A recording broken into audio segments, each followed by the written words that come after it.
Good evening, Kenya. Jambo. I hope you're doing well. Today I want us to discuss about companies and business names. So, you have that business that you are running, either small, medium, or maybe on a large scale. You might be intending uh, to take your business to the next level to get to have a larger customer base, and you are desirous of either registering a company or a business name or a partnership if you're in business with other people. So maybe you are wondering how do you go about it. uh, it is not difficult. It is not at times people fear taxes. People are fearful of encumbrances that may come with business and other external say forces. But you can take it from me. Running a business with a registered company is advantageous than running a business that is not registered.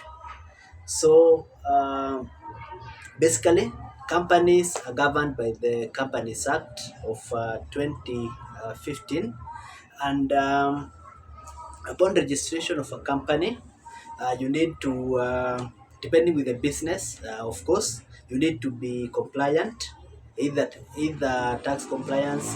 Say if you are doing construction, you need to be compliant with the relevant bodies. That is, for instance, NCA. You need to be compliant. So, also for the business names, if your business is in the initial stages, or you are just small and you want to manage it from that level as you progress. Uh, Now, for the companies, you need to register one, do a name search, then you reserve that name if it is available for reservation. Uh, that's done. That's a process done for the sole purpose not to duplicate businesses. It needs to have a unique name, and not particularly unique in a sense of how you use the business the business you're running. It's not that you have to be solely in that business, but uh, it's good to have a unique name. Say around three proposals.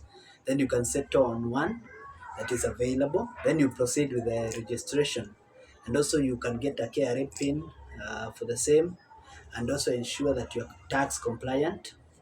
For the taxes, depending on the nature of your business, you can have various tax obligations. Starting with the income tax, you can have the VAT, that is the value added tax, and in the case of where you are transacting with other institutions, you can have the withheld tax.